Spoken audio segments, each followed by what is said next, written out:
Hello मेरे प्यारे बच्चों, आज हम कर रहे हैं क्लास 8 साइंस का chapter number 3 synthetic fibres and plastics का NCERT सॉल्यूशंस। बच्चों, कैसे कैसे क्वेश्चन है एक्सरसाइज में और उनको हम कैसे आंसर कर सकते हैं और उनके आंसर हमने ऐसे ही क्यों लिखे हैं, मैं आपको यहाँ पे लाइन बाय लाइन हर एक आंसर को एक्सप्लेन करती हूँ। तो देखो, explain why some fibres are called synthetic. तो बच्चों, सबसे पहले तो मैं आपको ये बता दूँ, सिंथेटिक वर्ड का मतलब होता है जिसको हम लोग बनाते हैं आर्टिफिशियली लैब के अंदर। तो कुछ फाइबर्स यानी कुछ धागे जो हैं उन्हें हम सिंथेटिक क्यों कहते हैं, क्योंकि हमने उन्हें बनाया है। तो देखो, some fibres which are not natural, अब जैसे कि नायलॉन होता है, कॉटन की रस्सी। अब कॉटन की रस्सी तो कॉटन पेड़ से मिलता है, रुई से। लेकिन कुछ ऐसे फाइबर होते हैं, जैसे रेनकोट का मटेरियल आपने देखा होगा, तो रेनकोट का मटेरियल हमने बनाया, मैन मेड है, इसीलिए उसे हम सिंथेटिक कहेंगे। Some fibres which are not natural यानी मैन मेड फाइबर्स है called synthetic because they are made by chemical processing of petrochemicals।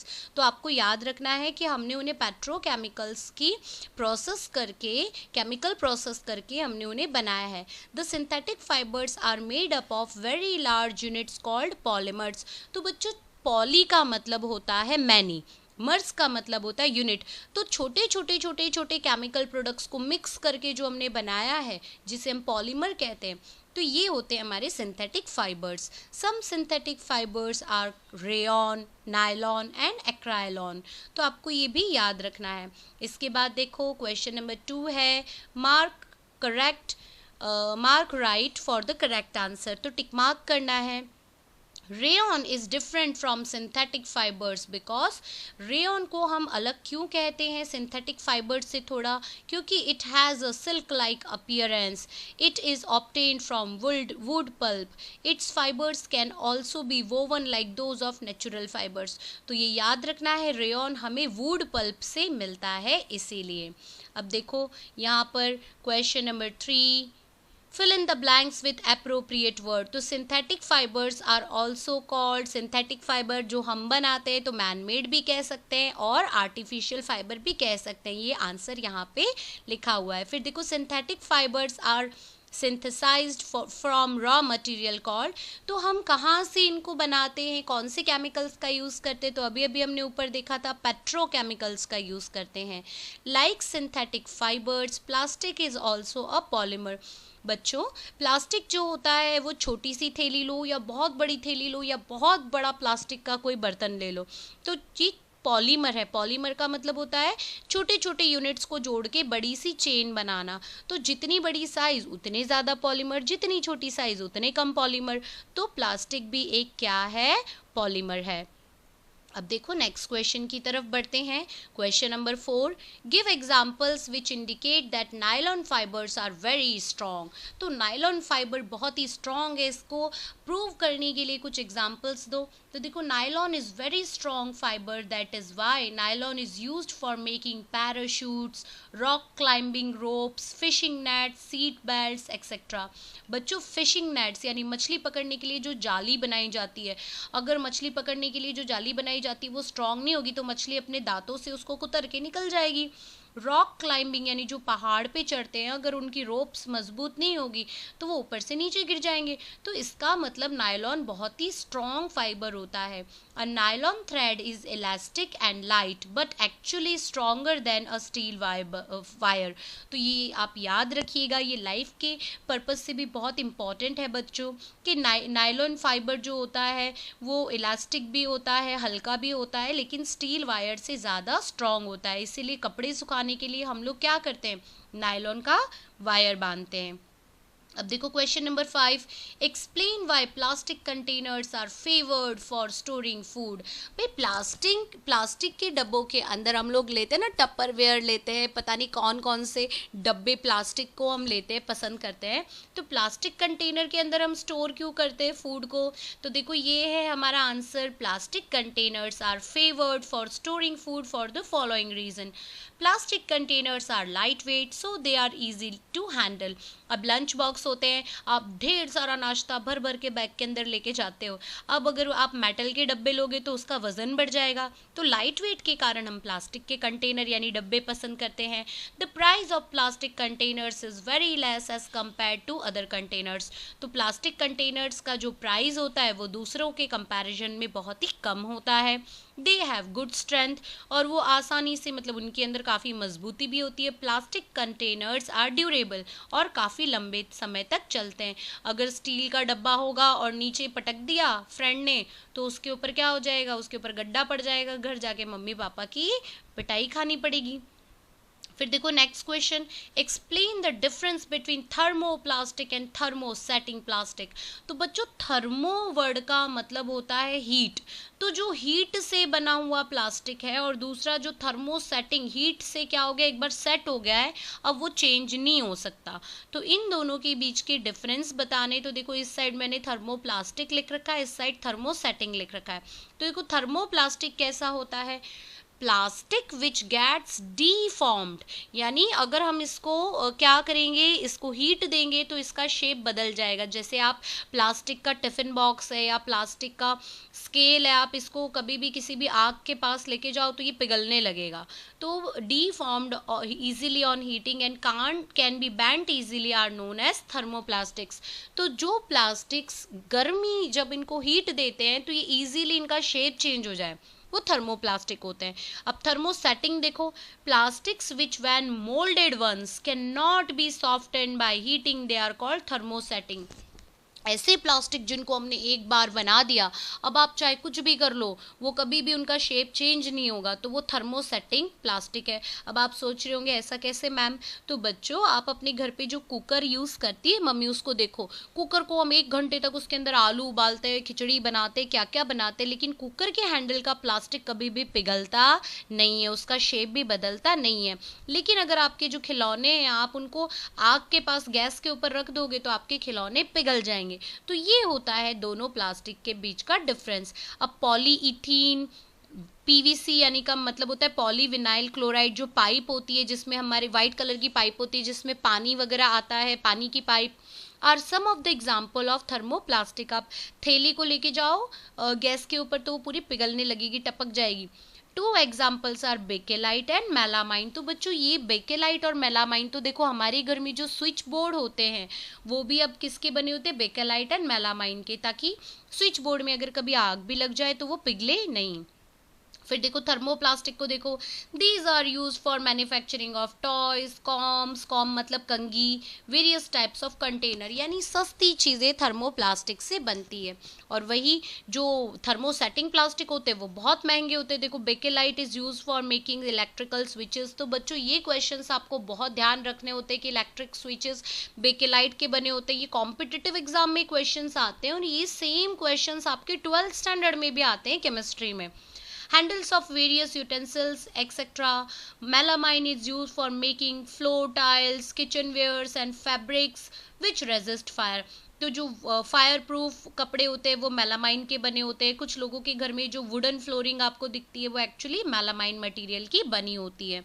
अब देखो बच्चों बढ़ते हैं आगे। Question number 7, explain why the following are made of thermosetting plastic। तो क्यों ये थर्मोसेटिंग प्लास्टिक के बने होते हैं। सॉस पैन हैंडल, तो भाई ये जो मस्त वाली सॉस पैन के हैंडल्स होते हैं, अगर आप उसके अंदर कोई भी बढ़िया चीज़ बना रहे हो एकदम टेस्टी सी, और बहुत 1 घंटा लग रहा है आपको बनाने में, मैगी वगैरह बना रहे हो, सैंडविच बना रहे हो, ढोकला खमन बना रहे हो, तो हैंडल कैसा होना चाहिए, उसका हैंडल होना चाहिए थर्मोसेटिंग प्लास्टिक का, वरना वो पिघल जाएगा। Electric plug, switches, plug boards, ये सब क्यों होते हैं इन थर्मोसेटिंग प्लास्टिक के, तो देखो रीज़न देते हैं। Melamine, a thermosetting plastic, resist fire, can tolerate heat better than other plastics. So it is used for making saucepan handle which resist fire. फिर देखो बेकेलाइट एक थर्मोसेटिंग प्लास्टिक होता है, वो poor conductor of heat and electricity होता है। मतलब उसमें से करंट लीकेज नहीं होगा। आप लोग देखते हो ना Havells which do not catches fire, तो वो बच्चा जो होता है अपनी मम्मी के लिए वायर का वो कुछ बना देता है, आग में जले नहीं इसलिए। तो so it is use for making electric plug switches plug boards. तो बेकेलाइट और मेलामाइन का यूज़ किया जाता है। अब देखो नेक्स्ट क्वेश्चन देखते हैं। Categorise the materials of the following products into can be recycled. तो आप यहाँ पे बताओ इनमें से कौन सी चीज़ें फिर से रिसाइकल हो सकती है और कैन नॉट बी रिसाइकल्ड, जिसको हम फिर से यूज़ नहीं कर सकते। तो देखो telephone instruments, plastic toys, cooker handles, carry bag, ball point pens, plastic bowls, plastic covering on electric wires, plastic chairs and electrical switches. तो देखो इसका आंसर क्या आएगा बच्चों, प्लास्टिक टॉय, कैरी बैग है, बॉल पॉइंट पेन है, plastic bowls है, plastic covering on electric wire है। तो इन सबको हम रिसाइकल कर सकते हैं, इसीलिए तो वो पस्ती भंगार वाले जो आते हैं उनको हम ये सारी चीज़ें दे देते हैं। फिर टेलीफोन इंस्ट्रूमेंट्स है, वो कभी भी रिसाइकल नहीं होते। कुकर हैंडल्स, इलेक्ट्रिक स्विचेस, ये कभी भी रिसाइकल नहीं होते। दीज आर थर्मोसेटिंग प्लास्टिक, क्योंकि रिसाइकल तो हम क्या करेंगे, हीट करके उसको शेप चेंज करके फिर से किसी चीज़ में यूज़ कर लेंगे, लेकिन जो थर्मोसेटिंग है वो एक बार के बाद में दूसरे किसी शेप में कभी नहीं आएगा। देखो Rana wants to buy shirts for summer, ये राना नाम का लड़के को शर्ट खरीदनी है। Should he buy cotton shirts or made from synthetic material, उसको भाई कैसे कपड़े की शर्ट लेनी चाहिए। Advise Rana giving your reason. अब सिंथेटिक मटेरियल की शर्ट बड़ी चमक धमक की भी हो सकती है, कॉटन की शर्ट तो वही फीकी सी लगेगी। तो अब देखो बताओ क्या सोच रहे हो आप, ठीक है। अब आप जो सोच रहे हो देखो मैं यहाँ पे बताती हूँ कि मेरी तरफ से क्या सजेशन है। Rana is advise to buy a cotton shirt for summers because cotton absorbs the sweat, गर्मी में उसको पसीना आएगा तो कॉटन क्या कर लेगा, सारे पसीने को सोख लेगा। And the pores of cotton allows easy evaporation, अब क्या होगा, कॉटन के बीच में जो छेद होते हैं कॉटन के कपड़े, वहाँ से जितना भी पसीना है उसमें से सारा इवेपोरेशन हो जाएगा ऊपर। And keeps our body cool, और जो शरीर है वो ठंडा रहेगा। Whereas synthetic shirts don't absorb sweat, so और जो सिंथेटिक कपड़े होंगे वो तो स्वेट यानी पसीने को एब्जॉर्ब ही नहीं करेंगे। They are very uncomfortable to wear in summer, और उनको ठंड में पहनना फिर बहुत ही ज़्यादा अनकम्फर्टेबल हो जाएगा। अब देखो नेक्स्ट क्वेश्चन देखते हैं। Give examples to show that plastics are non corrosive in nature. तो बच्चों सबसे पहले तो मैं बता दूँ, कोरोसिव का मतलब होता है जिसके ऊपर की लेयर क्या हो जाए, धीरे धीरे घिस जाए। जैसे जब हम नए नए बर्तन लेके आते हैं तो बर्तन कितने चमकदार होते हैं, चमकीले होते हैं, उसके बाद मम्मी हर रोज़ उनको रगड़ रगड़ के साफ करती है रिन से, और रिन नहीं विम से, और अलग अलग नींबू की शक्ति पता नहीं कौन कौन से डिटर्जेंट से रगड़ती है, फिर भी उसमें वो वाली चमक नहीं होती जो पहले दिन होती है। क्यों? क्योंकि हर रोज़ पानी से घिसने के बाद पानी, फिर बाद में उसमें दही वही हम लोग न जाने क्या क्या एसिड बेस यूज़ करते हैं, तो उसकी ऊपर की लेयर क्या हो जाती है, हट जाती है। तो प्लास्टिक क्यों नॉन कोरोसिव होते हैं, तो देखो we can store various kinds of chemicals and other materials in plastic containers because they are non reactive and does not react with water and air. तो ये जो प्लास्टिक कंटेनर्स होते हैं ये नॉन रिएक्टिव होते हैं, इसमें कोई रिएक्शन नहीं होता है, और ये वाटर और एयर के साथ में रिएक्ट नहीं करते। Teflon, a kind of plastic, is used as coating to manufacture non-stick cookware। तो बच्चों नॉन स्टिक की कढ़ाई में आप पता नहीं बहुत सारे कटलेट होते हैं, पिज़्ज़ा, पराठा, ये सब बनाते हैं, क्योंकि वो टेफ्लॉन का बना होता है और वो कभी भी उसकी ऊपर की लेयर हटती नहीं है, वो नॉन कोरोसिव होता है। फिर देखो bakelite is a poor conductor of heat and electricity, so it is use for making electrical switches and handles of the utensil. तो बेकेलाइट कैसा है, पुअर कंडक्टर होता है हीट एंड इलेक्ट्रिसिटी का, इसीलिए हम उसको यूज़ करते हैं सॉस पैन का हैंडल हो, स्विचेस का हैंडल हो, कुकर का हैंडल हो बनाने के लिए। Melamine is use for making floor tiles and kitchen wares. तो मेलामाइन से भी हम किचन के बहुत सारे बर्तन बनाते हैं। फिर देखो next question, should the handle and bristles of a toothbrush be made of same material, explain your answer. तो बच्चों हम जो ब्रश करते हैं टूथब्रश, तो जो उसका हैंडल होता है वो तो बड़ा कड़क होता है, और उसकी जो ब्रिसल्स होते हैं ऊपर के वो तो बड़े सॉफ्ट सॉफ्ट होते हैं। लगते तो दोनों प्लास्टिक के ही हैं, तो क्या वो सेम होते हैं या डिफरेंट? तो चलो देखते हैं। The bristles of a toothbrush should be made of soft material so that it does not harm the gums. जो ब्रिसल्स होते हैं वो एक सॉफ्ट मटेरियल का बना होता है बच्चों, ताकि उससे हमारे मसूड़ों एक छिल ना जाए, उनको चोट ना पहुंच जाए। And handle should be made of hard material so that it can give a firm grip. और हैंडल कैसा होना चाहिए? वो जो ब्रिसल का ब्रश का हैंडल वो स्ट्रॉन्ग मटेरियल का होना चाहिए ताकि हम उसको ढंग से पकड़ सकें। Therefore, the bristles are made up of nylon fibers which are strong, elastic, lustrous यानी चमकीले कलर के होते हैं, lightweight and easy to handle, and the handle is made up of hard plastic as it is strong, durable, poor conductor of heat and electricity। तो I hope आप इसको बड़े अच्छे से समझ गए होंगे। अब देखो नेक्स्ट क्वेश्चन तो हमारी लाइफ के लिए भी बहुत इम्पॉर्टेंट है। Avoid plastics as far as possible. क्यों भाई, क्यों? प्लास्टिक कितना आसानी से मिल जाता है, कुछ लीकेज भी नहीं होता, अच्छा भी लगता है। कपड़े की थैली में तो शर्म आती है बाजार लेके जाने में, है ना। कुछ बच्चे ऐसे ऐसे कमेंट्स देते हैं, अरे भाई प्लास्टिक क्यों अवॉइड करना चाहिए। चलो आओ जानते हैं। Nowadays, plastics becomes very important in our daily life, even though we should avoid them as far as possible as for the following reasons। तो देखो, plastics are non-biodegradable and take a lot of time to decompose। तो plastic कभी भी biodegrade यानी ज़मीन में mix नहीं होता, वो ज़मीन के ऊपर ही पड़ा रहता है और पॉल्यूशन क्रिएट करता है। Plastics are not eco friendly. Plastics हमारे नेचर का दोस्त नहीं है, प्लास्टिक हमारे नेचर का दुश्मन है। By burning plastics poisonous fumes are released that cause air pollution.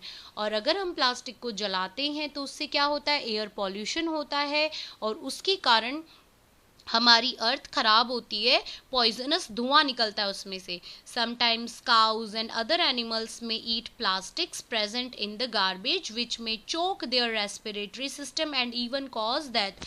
तो बच्चों बहुत बारी क्या होता है कि प्लास्टिक की थैलियों में हम खाना फेंक देते हैं, जानवरों को उसमें से खुशबू आती है थैली में से, वो जब उस थैली को चबाते हैं तो उनको उसमें से खाने का स्वाद आता है, तो वो क्या करते हैं? थैली भी खा जाते हैं। अब बहुत सारे ऐसे जानवर बेचारे थैली खा जाते हैं, उनका रेस्पिरेटरी सिस्टम जहाँ से वो सांस लेते हैं वहाँ पे प्लास्टिक फंस जाता है और इसके कारण उनकी डेथ हो जाती है। The plastic left in the soil results in the soil pollution. और जो प्लास्टिक सॉइल यानी मिट्टी में मिक्स हो जाता है वो क्या हो जाता है? मिट्टी के ऊपर पड़ा रहता है, वो सॉइल पॉल्यूशन करता है। Plastic bags drained into the water body is cause threat to aquatic life also। अब प्लास्टिक अगर पानी के साथ बह गया और जहाँ पे मछलियाँ वगैरह रहती हैं, मछलियाँ उसमें फंस गई तो या वो तो मछलियों के लिए, एक्वेटिक लाइफ के लिए, जो पानी में रहने वाले जीव जंतु होते हैं उनके लिए भी प्लास्टिक बहुत ही हार्मफुल है। Polybags choke the drains and sewage pipe thus causing lot of trouble। आपने देखा होगा अक्सर शहरों की नालियाँ बहुत गंदी हो जाती है, नालियों में पानी जाम हो जाता है क्योंकि उसमें प्लास्टिक की थैलियाँ फंस जाती है जिसके कारण वाटर आगे नहीं बढ़ पाता। अब देखो कॉलम ए एंड बी को हम मैच करेंगे तो मैं आपको डायरेक्टली यहाँ पे करेक्ट आंसर्स को ही एक्सप्लेन करती हूँ बच्चों। देखो क्या है पॉलिएस्टर। तो ये क्या है बच्चों? पॉलिएस्टर है fabric, do not wrinkle easily. इसमें आसानी से सल नहीं पड़ते, बिना प्रेस के भी हम इस कपड़े को पहन सकते हैं। टेफ्लॉन तो अभी अभी हमने देखा था ऊपर, use to make non stick cookwares. Rayon prepared by using wood pulp. Nylon use for making parachutes and stockings. Stockings क्या होती है? लड़कियां पहनती हैं इसको और आसानी से ये स्ट्रेचेबल होती हैं। अब देखो manufacturing synthetic fibres is actually helping conservation of forest comment. तो कुछ लोग कहते हैं कि हम लोग सिंथेटिक फाइबर बना रहे हैं, इससे क्या हो रहा है? फॉरेस्ट बच रहे हैं, क्योंकि हम जंगलों को अगर काटते रहेंगे, कॉटन वॉटन ये सब, तो फॉरेस्ट को नुकसान होएगा। तो देखो synthetic fibres are man made fibres, these fibres are made from petrochemicals. For manufacturing synthetic fibers, cutting of tree or killing of animal is not required। तो हम क्या करते हैं? फर वाले कपड़ों के लिए जानवरों को मार देते हैं, पेड़ों को काटते हैं, तो ये सब नहीं करना पड़ेगा अगर हम आर्टिफिशियल कपड़े बना लेंगे तो ये हम ऐसे कह सकते हैं। And we can conserve our natural environment using synthetic fibre, hence manufacturing synthetic fibres is actually helping conservation of forest. अब नेक्स्ट क्वेश्चन देखते हैं, describe an activity to show that thermoplastic is poor conductor of electricity. तो आप कैसे कह सकते हो बच्चों कि जो थर्मोप्लास्टिक है वो पुअर कंडक्टर ऑफ इलेक्ट्रिसिटी है। तो देखो, take a small piece of thermoplastic material and connect it between the circuit as shown in the figure. When we connect conductor in the circuit, current passes through it and the bulb glows. But if we connect thermoplastic in the circuit, no current passes and the bulb does not glow. तो बच्चों यहाँ देखो, मैंने figure में से आपको समझाती हूँ कि ये हमने क्या किया, एक बैटरी ले ली। आपको ऐसी बैटरी आसानी से किसी भी स्टेशनरी के स्टोर पे भी मिल जाएगी। कोई कंडक्टर लगा दो, कंडक्टर के लिए आप कोई भी मेटल लगा सकते हो, बल्ब उसके साथ जोड़ दो, तो ये आसानी से जलने लगेगा, क्योंकि कंडक्टर क्या करते हैं, इलेक्ट्रिसिटी को कंडक्ट करते हैं। यहाँ पे आप थर्मोप्लास्टिक, कोई भी प्लास्टिक की चीज़ लगा दो तो ये बल्ब नहीं जलेगा। तो इससे पता चलता है कि जो भी यहाँ से बैटरी से एनर्जी मिल रही थी वो यहाँ तक नहीं पहुँच रही है, तो नो करंट फ्लो हो रहा है, यानी प्लास्टिक क्या है, poor conductor of heat and electricity है। तो स्टूडेंट्स, यहाँ पे हमारे चैप्टर नंबर 3 के एक्सरसाइज क्वेश्चंस मैंने आपको एक्सप्लेन कर दिए। आई होप आपको सारे के सारे क्वेश्चंस बिल्कुल अच्छे से समझ में आए होंगे। अगर मज़ा आया, क्वेश्चन आंसर समझ में आए, तो please like, share and subscribe your favourite channel knowledge is wisdom.